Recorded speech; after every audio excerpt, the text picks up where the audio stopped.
Hi guys, thank you for joining me. I have got my trusty slow cooker pot here and we are going to make the easiest and yummiest comfort food ever. This is veggie, it's vegan depending on which choices you make with a few things, but if you are vegan I'm sorry to say you'll be used to that. And all you do is sling in the ingredients and leave it to cook. It takes about 4 hours on high or 6 hours on low, I believe. This recipe has originally come from a social media group called Taming Twins, and they are amazing. They do such easy, healthy dinners that are all really trialed and tested, so please look them up if you want to find the exact recipe for this or any other goodies. Lots more slow cooker ones and everything else, so worth a look.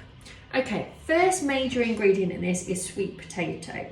Now you can change the ingredients according to how much you want, but I usually do a lot of portions so I can freeze some, and then I will take one out of the freezer the night before I want it so it defrosts overnight and just heat it up in the microwave the next day, and it is yummy.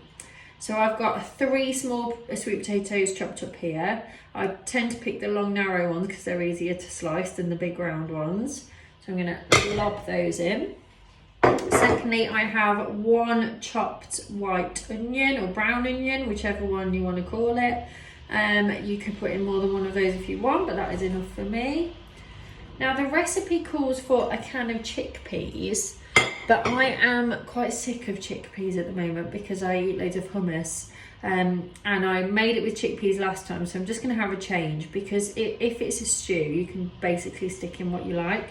So I'm going to put in some red kidney beans that I have drained and some butter beans, just because I saw those and thought I quite fancy those. So we'll see how they turn out. It might just turn to mush, but the goodness is still in there, isn't it? So I'm not worried. It seems like a weird combination of ingredients, but please go with it because it is so yummy. Okay, a tin of tomatoes is next. You can have plain ones. I've got ones with garlic because I love garlic. So pop that in. And then we have, which really brings it all together, a tin of coconut milk. If you prefer, you can have a low fat one. Doesn't really make any difference. Then for good measure, let's find a spoon. I'm going to put in some garlic.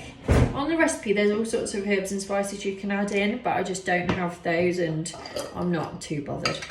I stick with basic and easy. So I'm going to put in a spoonful of lazy garlic because, you know, whew, that smells, it's healthy, isn't it? Now the magic ingredient, my favourite one, the peanut butter. Hard to get off the spoon, but it's worth the fight. This you can have smooth or crunchy. I doubt it makes any difference by the time it's cooked. It probably all just goes down to nothing. And you can put in as much as you want. I'm just going to take a massive spoonful and let that fall in. Might even do 2. Let's do 2. Because it really is up to your own taste. Oh, I'm going to get it stuck to my finger now. Come on, let's use this spoon. We'll scrape it off. Probably what I'll do is leave it to cook for a while and then give it a good stir so the peanut butter's had a chance to kind of melt down a little bit. And I will leave that for 4 hours. Another thing you can add in if you want, possibly as you go along, is just some spinach. Frozen spinach would work. I happen to have fresh spinach, so I'll probably just shove some in as I get further along because that, you know, cooks in no time, doesn't it?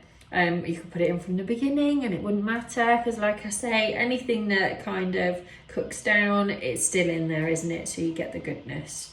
So I'll stir this all up, put it on to cook, and it'll be yummy. So if you try it, good luck. Let me know if you change any of the ingredients like I have, and I hope it's really delicious. Thanks for watching. Bye.